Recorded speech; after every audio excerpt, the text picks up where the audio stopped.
푸른중학교 2학년 친구들 안녕하세요. 오늘 고구려 두 번째 시간 함께 공부하고 있습니다. 중단원 1, 고구려의 성장과 영토 확장. 이 중에 우리는 세 가지 학습 목표를 같이 살펴봤었는데요.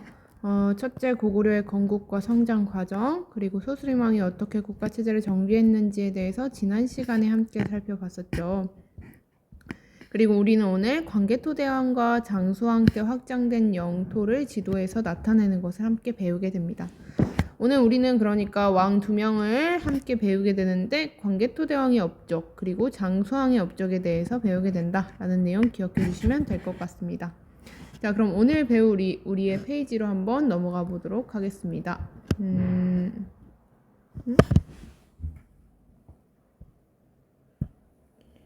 우리는 오늘 교과서 47쪽으로 넘어가게 됩니다.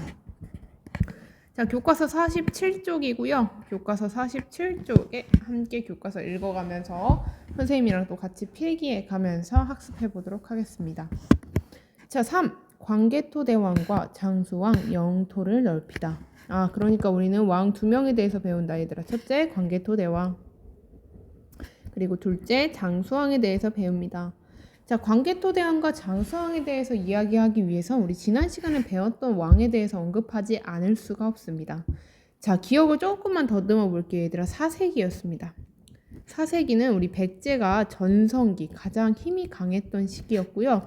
이때 우리 백제 왕을 근초고 왕이라고 지난 시간에 배웠습니다.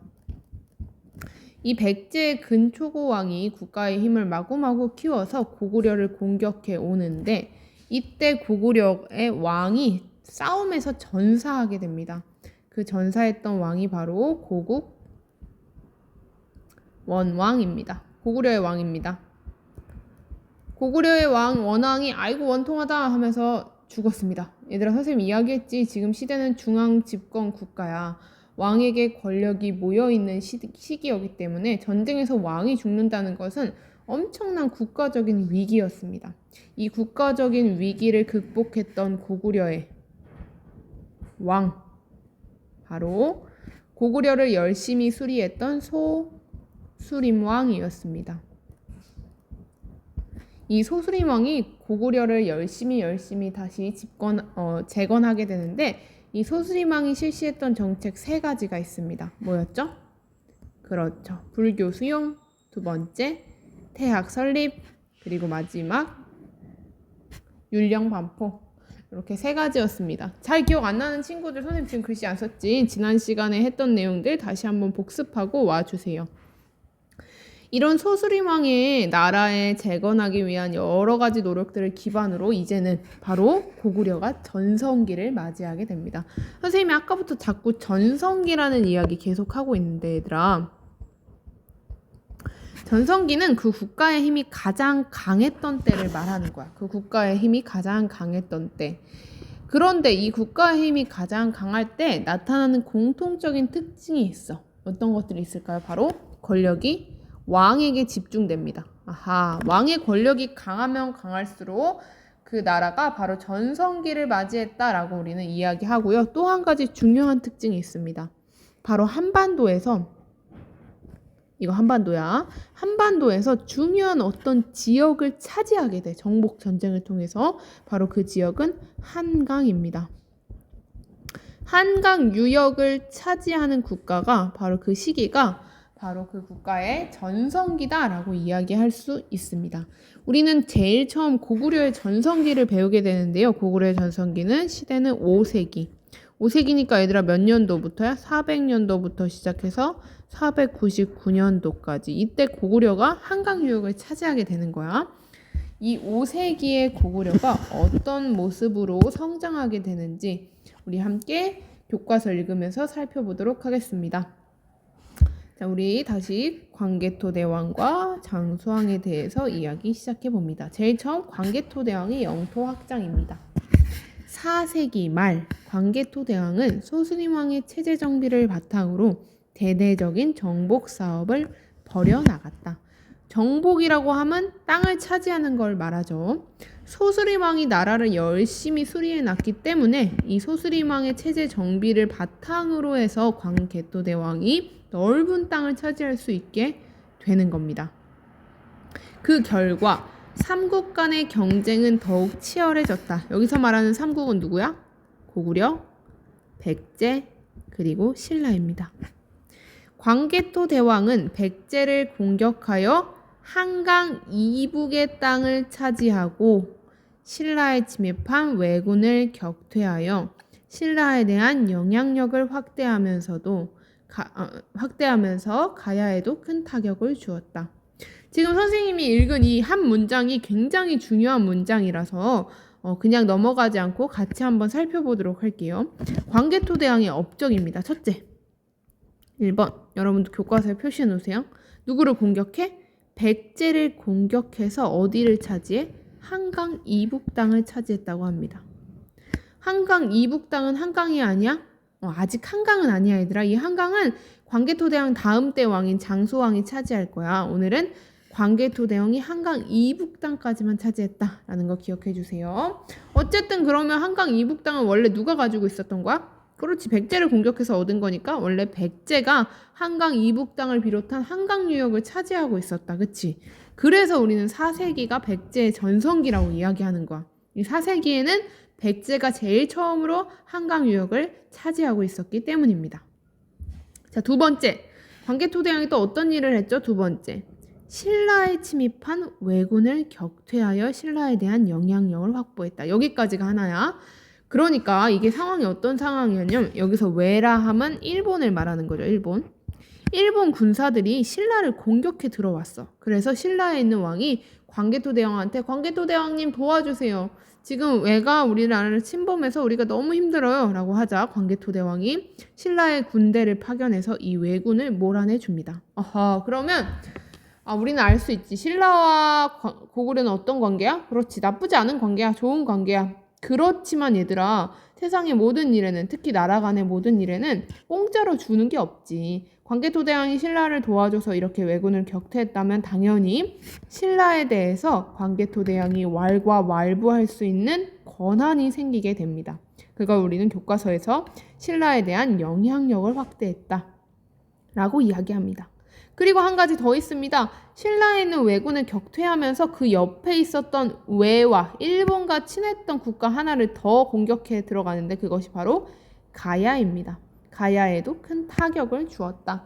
아직 멸망시킨 것은 아닙니다. 가야에 여러 가지 국가들이 있었는데 여기로 도망친 일본군을 끝까지 쫓아가서 가야에도 큰 타격을 주었다. 계속 읽겠습니다. 둘째, 또한 후연을 공격하여 풍부한 철산지인 요동 지역을 확보하였다.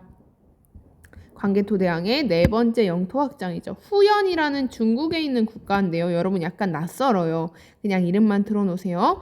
여기서 중요한 것은 요동 지역을 확보하였다. 요동 지역이라고 하면 한반도가 이렇게 있고 여기 이렇게 중국이 있는데 여기 강이 하나 흐르고 있어. 이 강의 동쪽을 우리는 요동, 이 강의 서쪽을 우리는 요서라고 이야기하는데 바로 요 지역을 확보했다라는 뜻을 말합니다.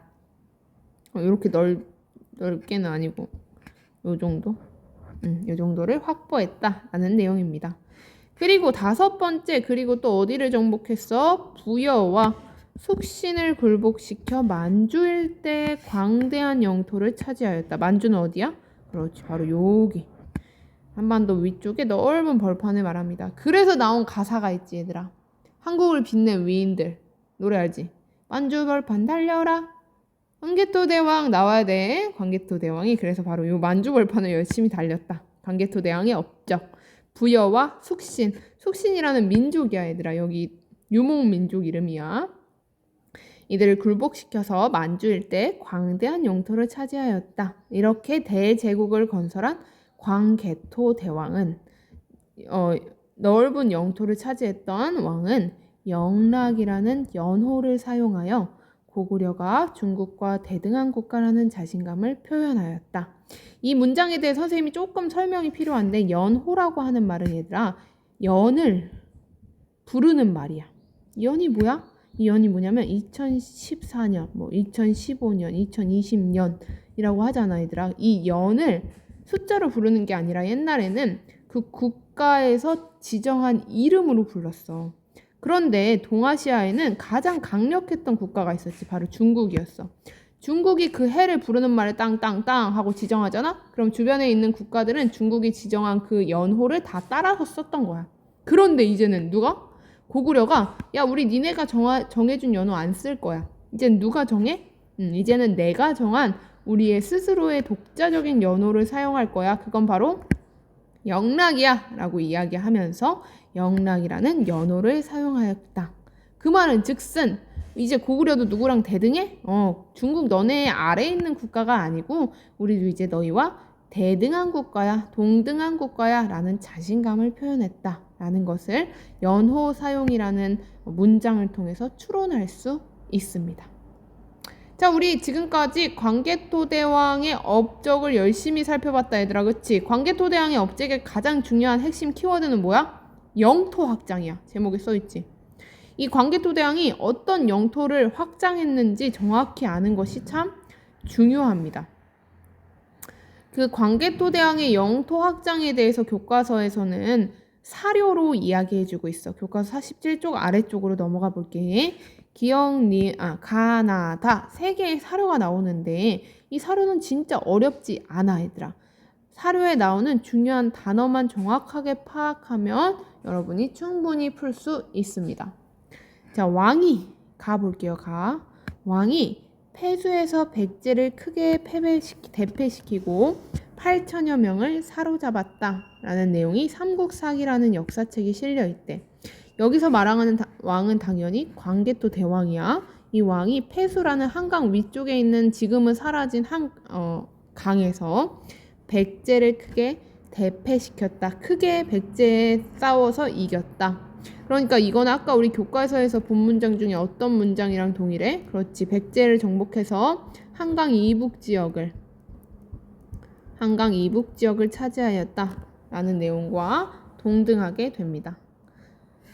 자, 두 번째, 보병과 기병 5만을 보내 신라를 도와주게 하였다. 오라 아까 배웠었지. 신라를 도와줬어. 누가 도와줬어? 광개토대왕이 도와줬어. 왜 도와줬어? 그렇지, 외적 일본군이 쳐들어왔다고 했잖아. 그치?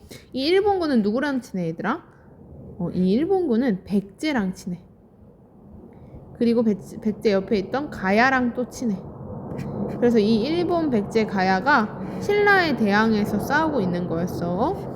왕의 군대가 이르자 외적이 도망하였다. 여기서 말하는 왕은 다시 누구야? 그렇지, 광개토 대왕이야. 광개토 대왕. 외적을 쫓아 어디까지 쫓아가? 임나가라. 여기는 가야의 하나의 국가야. 임나가라의 종발성에 이르자 송이 곧 복종하였다. 광개토 대왕 릉피에 써있는 말입니다. 마지막 동부여가 배반하여 조공을 바치지 않아 태왕께서 친히 군사를 이끌고 정벌하여 이들을 굴복시켰다. 우리 광개토 대왕은 다 정복시키고 굴복시키고 다 차지하고 이런 내용들이 많이 담겨있다. 그래서 태왕의 은덕이 널리 퍼져 돌아오셨다 라는 내용이 담겨 있습니다. 문제 한번 풀어볼게요. 가에서 다를 통해 광개토 대왕의 정복 활동이 어느 지역까지. 다시 한번 이야기하지만 광개토 대왕과 장수왕은 영토 확장이 가장 중요합니다. 그러니까 어느 영토를 어떻게 차지하였는지 정확하게 이해하는 것이 중요합니다. 첫째, 어디 얘들아? 한강 이북 지역. 그렇지. 백제 완전히 정복한 건 절대 아니고 한강 이북 지역까지. 한강 이북 지역은 한강이 아니야? 아니야. 한강은 나중에 장수왕이 차지할 거야. 둘째, 신라를 정복한 게 아니고 신라에 쳐들어온 누구? 외적. 신라 외적을 정복해서 어디까지? 그렇지, 가야까지 영향력을 미쳤다. 마지막 동부여. 여기서 말하는 동부여는 우리 아까 봤던 만주입니다. 만주 벌판까지 영향력을 끼쳤다. 자, 중요한 2번 문제가 있습니다. 2번 문제 다 함께 볼게요. 나와 라를 통해 당시 고구려와 신라의 관계가 어땠는지 설명해보자. 선생님, 라는 안 봤는데 한번 보고 갈게요. 라에는 경주 호우청에서 발견된 청동 그릇, 그래서 우리는 호우청 그릇이라고도 불리는데요. 이 신라의 수도였던 경주에서 광개토 대왕을 높이는 말인 국광산 광개토 지호 대왕이라는 글씨가 새겨진 그릇이 발견된 거야. 그 말은 즉슨 신라와 고구려가 친선 관계를 유지했다라는 내용을 담고 있죠. 좋은 관계, 친구 관계. 당연히 여기는 신라와 고구려가 대등한 관계일까? 그건 아니야, 얘들아. 누가 더 강해? 그렇지. 아직은 고구려가 훨씬 강력합니다. 고구려가 신라에 도움을 주고 신라에 쳐들어온 외적을 물리쳐주는 등 여러 가지 도움을 주고 대신 신라의 영향력을 행사하였죠.